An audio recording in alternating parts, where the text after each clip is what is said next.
Thank you for joining us for Let the Prophet Speak.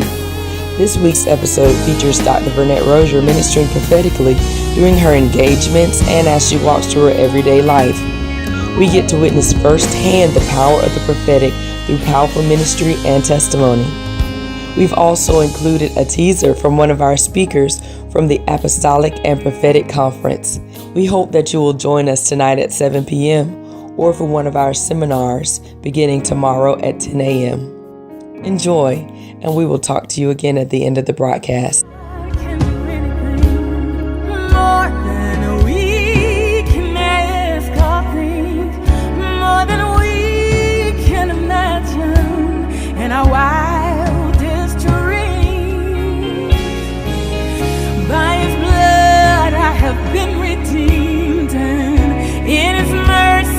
Kept me, who wouldn't let my enemies triumph over me. Oh,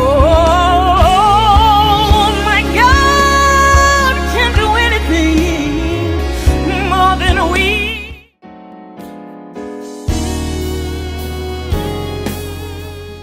And I'm not sure who this is that's fasting with me. I felt it again, my taste changed. I feel this like I'm just drinking water. And I feel this power of agreement. Somebody's going to agree with you. They don't volunteer. Like, I'm going to agree with you because I feel that we both need to fast for this necessary change. You passed the season of dating and being romanced, and it's like, okay, this was fun, and you didn't mind it. You had a good time. You had a good time. You enjoyed the ride. Like, hey, wine me and dine me, treat me like a queen. But now, it's time for God to fulfill His covenant. Don't you promise? It's time for me to be a wife. I'm tired of being everybody's girlfriend. It's time for me to be a wife. And He's going to settle the minds. I just feel like you're at a pivotal point, I don't know who this person is. They're either going to propose and commit, or they're going to close the door and get on their way for the next person. And your mindset is like that. Like, okay, if he's not the one, shall I look for another? I don't have time. It's like you were running 90 and 100. I don't have time to slow up. You just have to jump out while moving and keep it going. Because you're not going to waste time and waste resources. And you understand that it's daddy's baby, your daddy's girl. And you understand, no, he's not trying to afflict me. I know he's favoring me, he loves me. And I don't have to only give. Maybe if I've done this, maybe I've said that. I bind the word curse and the spoken words that you should have did this and you should have said that if you were that. Your time has always been in the Lord's hands. I see a watch being set, and He set your time. When you joined the Navy, He set your time. He was sending you to different places. He was methodically moving within your life to do a number of things, and when He got ready, He was going to seal the deal. And even those family members that are trying to make you think, well, maybe there's something wrong with you, I bind that in Jesus' name. God, I thank you that she's been marked by you, that you allowed time and seasons for the book, for the workbook, for the other things that she was going to do, the traveling and all of this, so she wouldn't be able to say because of my husband I was able to do it. She would be able to say because of my daddy God. And any man that stepped in this spot will have to step in to be able to match up what Daddy God has done for them. They won't be fixer-uppers, people she have to put together, or standards that she'll have to take down, and she'll just have to deal and accept. But Lord, it will be the prescription that you've written that will add to her and not.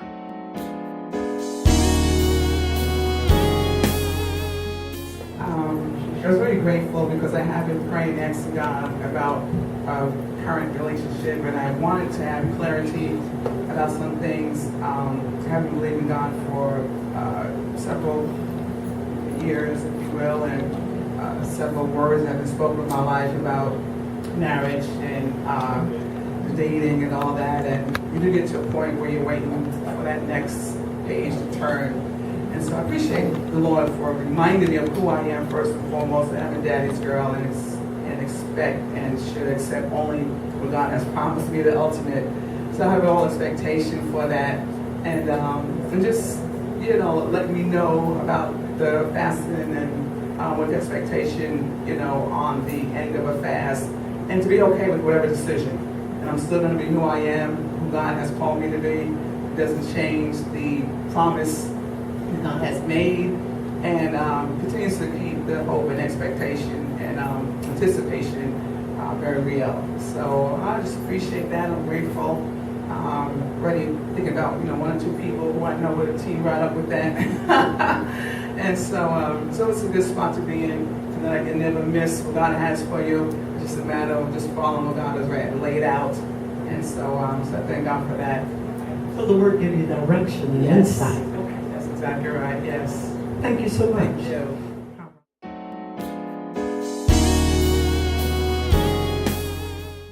Like somebody that knew who they were and they weren't trying to second guess, and I felt like a man of stamina and a man of stature. I felt like one that knows how to lead leaders, one that knows how to take charge. I felt one that's not a bully, but you're not passive in nature at all. In fact, you normally jack up passive men and insecure men that don't know who they are. I felt this one that the Lord has used as the sons of Issachar, that are able to call rank and put people in line and help them to march in line and keep the timing of the Lord. And I felt a real thumbs up. When you stepped out on the floor a few minutes ago, as you stepped out, I felt the presence of the Lord step out, like there was an angelic presence that's in it. And I paid attention to it because I noticed what had been invisible became visible, like an angel came and stood behind you. So it was like he was pushing you, and you kind of caught yourself almost wondering, how did I get out of here? And letting you know there was a spiritual force that was putting you in my eyesight, in my eye gate, so it would highlight what the Lord wanted to highlight. You've been very regimented, you've been very strong, and you've been one that have hovered over your family, and sometimes you've been labeled as a controller because you hovered over them. You've been labeled as, hey, he has his thumb on everything, but you're adamant about being a provider. You hit the nail on the head to make sure that they're secure. Not that you're leaving the earth realms now and soon, but you want to make sure when you leave this earth realm that they're provided for and they're taken care of. Amen.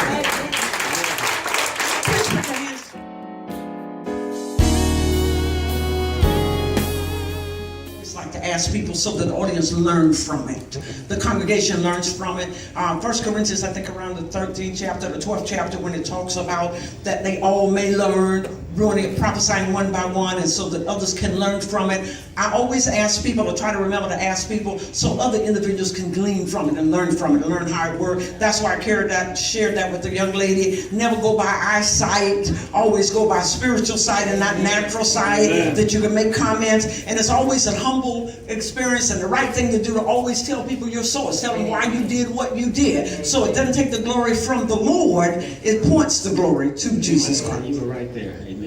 Because I have been labeled as too regimented and too controlling. I blame that on 24 years in the Air Force. Okay. So, but that's the way God has called me to do, to use that to benefit His people. And you talk about being a leader among leaders. God has called me to raise up leaders. I teach a class for ministers and becoming leaders. So that's you right there. And I have a heart for my family, my kids. I don't know what else to tell you. You were right there. How would I know that? I don't know how you would know that. How would I know that? By the Spirit of God. Okay. I don't give the psychics, the mediums, anybody else credit. I belong to my Lord Jesus Christ, and I'm guided by the Holy Spirit. And I always want you to know that the Spirit of the Lord, Spirit of prophecy still exists, word of knowledge, discerning of spirits. God is still revealing, so that you will still acknowledge Him and seek after Him rather than all the false things that you can seek after. He wants you to seek Him. Join Drs. David and Vernette-Rosier for the 2016 Apostolic and Prophetic Conference, June 1st through the 4th at Fellowship Church of Praise in Panama City, Florida. We are rethinking church. Our featured speakers are award-winning singer Bishop William Murphy III, author and radio host Dr. Paula Price, and teacher, author, and CEO Bishop John Guns. Services begin at 7 p.m. nightly. Seminars will be held daily from 10 a.m. to 4 p.m. Registration is free. 2016 Apostolic and Prophetic Conference, June 1st through the 4th at Fellowship Church of Praise. For additional information, visit our website at pcfcp.org.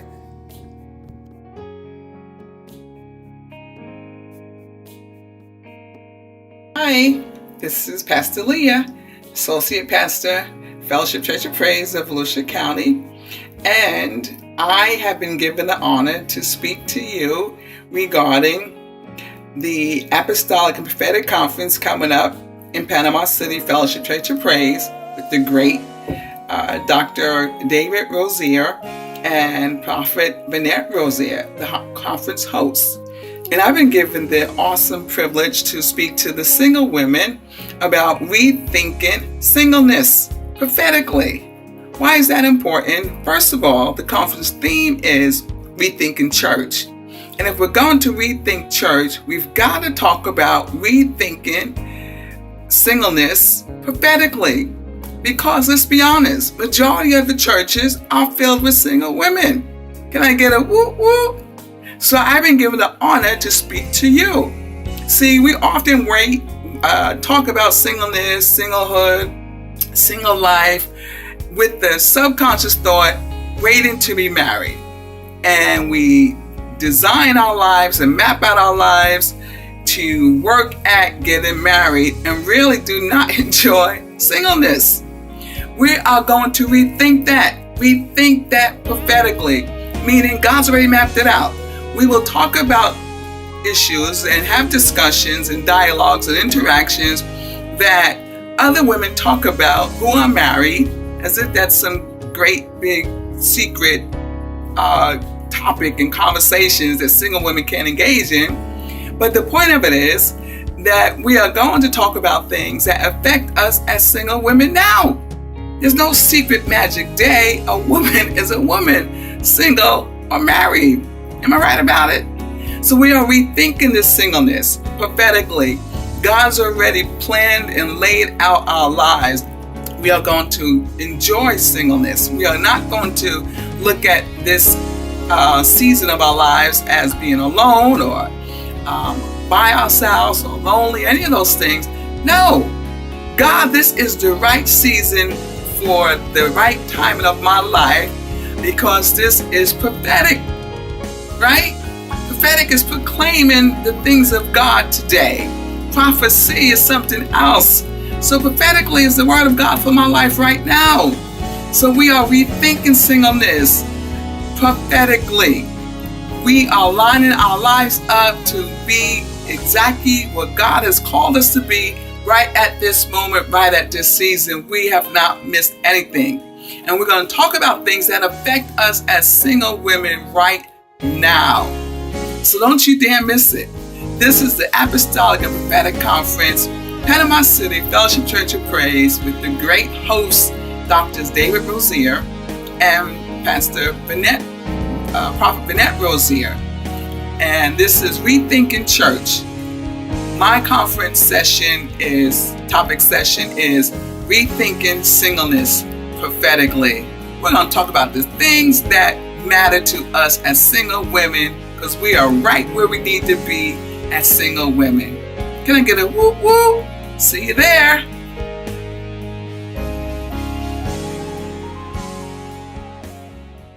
There's some things that you've been praying about and you just put it in his hands. I see these different pill bottles and you just kind of looked at Mayo Clinic and you just kind of decide God is in your hands, and I see him holding your heart in his hands. And he's looking at that heart and looking at the blood vessels. And I feel this heart pumping.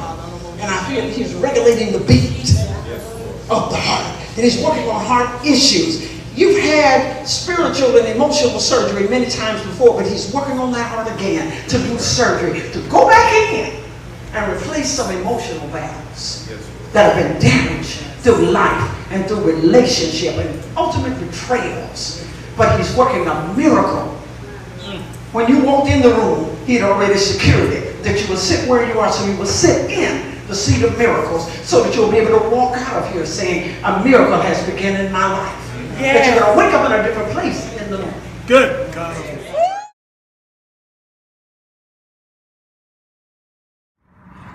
My name is James Carden.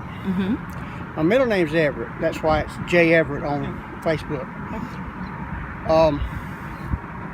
February 19, 2014, I was released from prison. I was there for 4 years.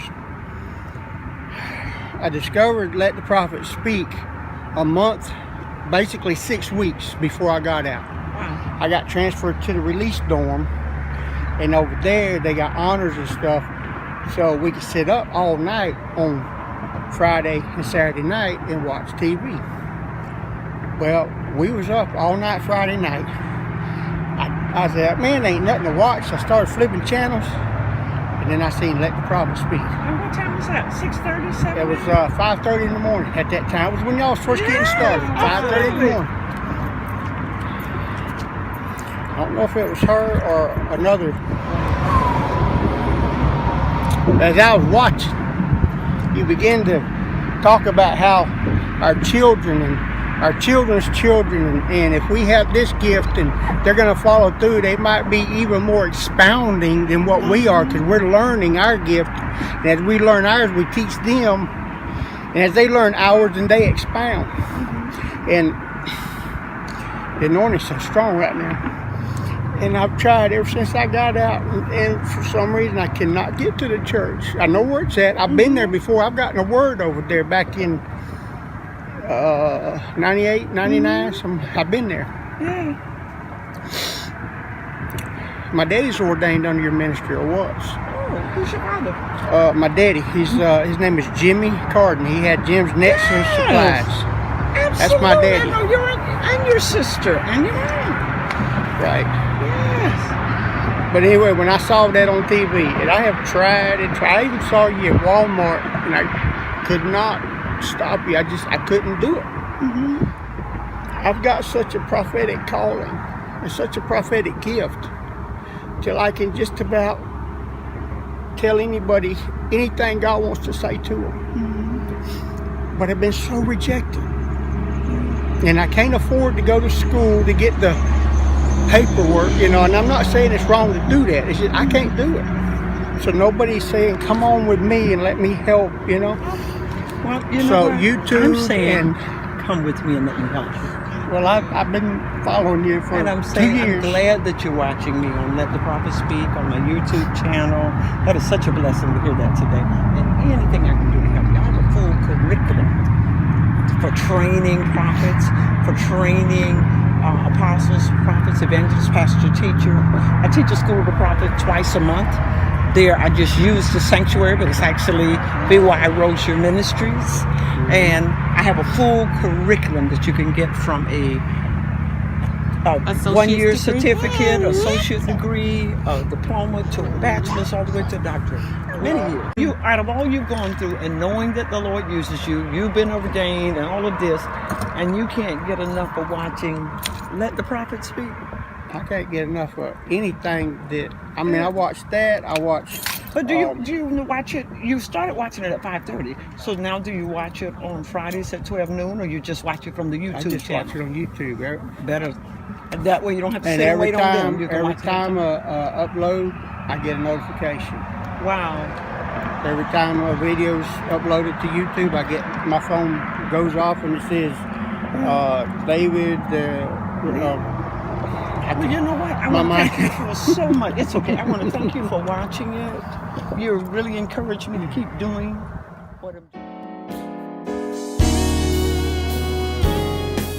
But you may not label it as faith. You had the faith to buy this when it wasn't popular.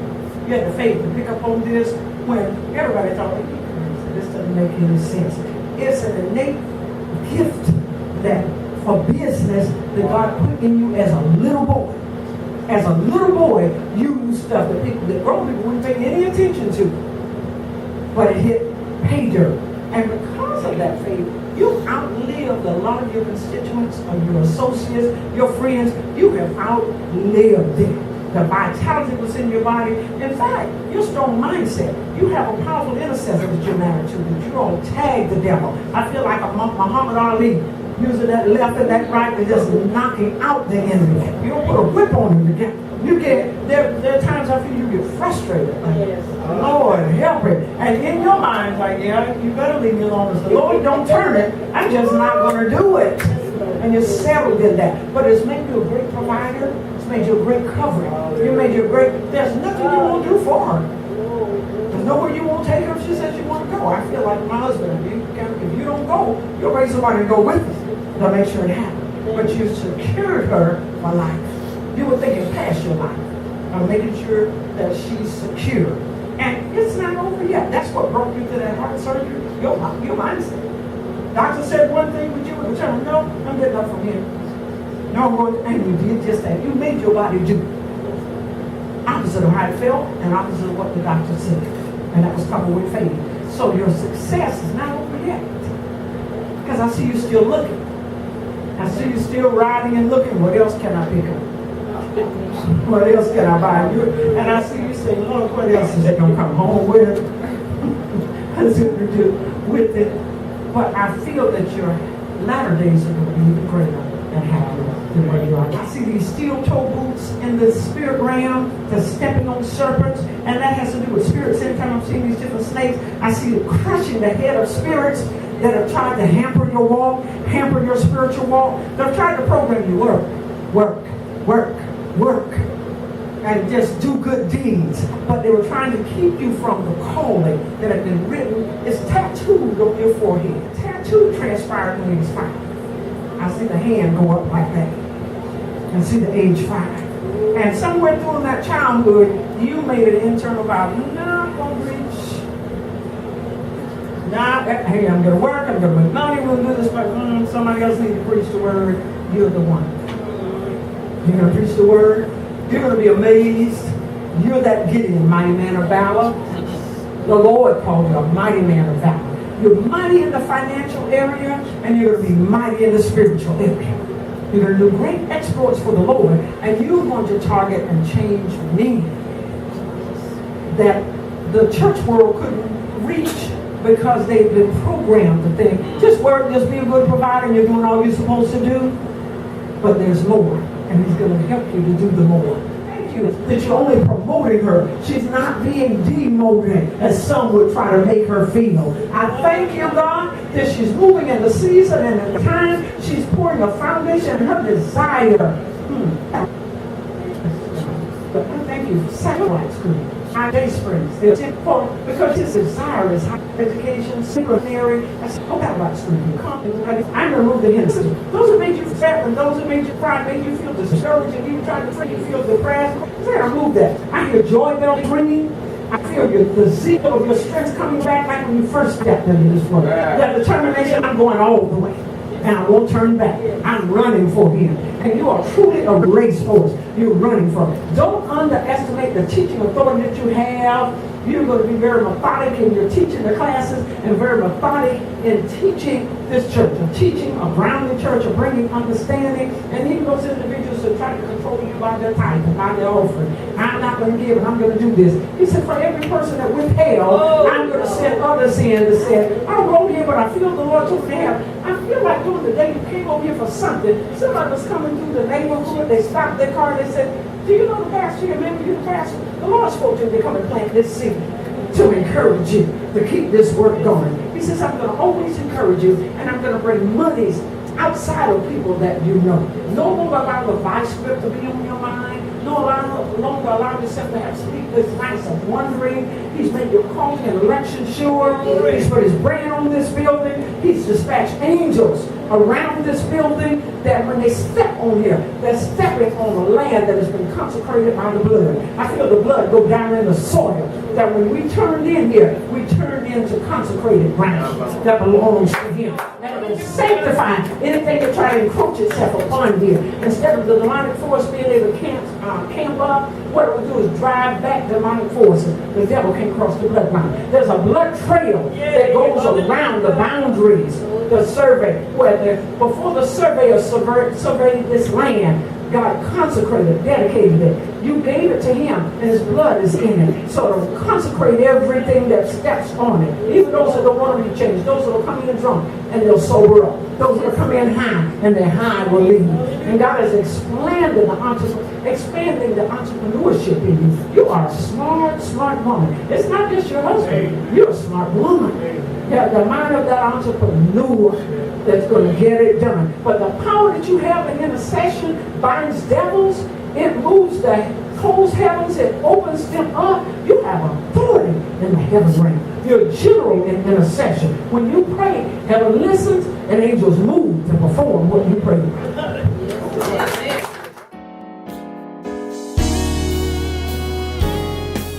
What made you tell my husband that that was real? Well, what you were saying is, was true about some things, that happen over the lifetime, things that I go out just tell them about stuff I was trying to do for a year and a half, and what you were saying was just came to pass, you know, just went through. Yesterday I had to go from lawyers to lawyers to lawyers, but I finally got it broke through, so I was just giving a, I guess, a comment. I appreciate the confirmation, and I appreciate you. It's always good to get feedback and hear how people responded to what the Lord had you to say through the inspiration of God, or through word of knowledge, or discerning of spirits, or declaring. But it's always good to hear from the receiver, the recipient, how that affected you. Were you surprised that the Lord would talk in detail about those different things? Well, I was surprised that you know what the Lord was doing. You know what I'm saying? And I appreciate it, and I know it was the truth. It had to be the Lord that, you know, deal with you. I love that. Had to be the Lord. There's no way I could know that. The Lord has really blessed me through the word in college, through Dr. Vern, and she just spoke so many things that was on my heart ever since last year. Some of the things she spoke today about the ministry and how the enemy had plotted and planned. I got to stop the enemy, and I know that had to be from God, because I have not talked to her about that, what the enemy was doing, and also about the ministry. You see, it was in my heart for years that I wanted to have a satellite school to teach. Wow. I mean, I never talked to her about that, because just for I think it was last month, I was thinking if I started Bible, like a class here, I need other people to come in from other places. And here's God today, to me, he just confirmed what he had put into my heart, and I thank God for it. And also my son, she ministered to him, and I know the call of God was on his life all his life. And she said at 5 years old, she saw the hand of God. And he was and one day on his job, about 10 years or 15 years ago, he was interviewing his job. And they asked him, so what do you want to be doing 10 years from now? And he said, preaching. Wow. But since then, he want to back out of it. But now God confirmed today that the call of God is his life of ministry for preaching the gospel. And also, it's in my heart, I want to see a men conference, like the women's conference, healing the whole person. And I believe God's going to do that. Even through the men's here, God going to use them to start reaching out to other men, and God ministered to him today that he's going to reach other men. And I thank God for the word of prophecy today. It's been a blessing to us. Just brought us alive. We was renewed, revived, restored, and I just bless the Lord. Amen. Prophecy is real, and God is still using prophets today to speak into the lives of his people. Thank you for watching, and we will see you next week for Let the Prophet Speak.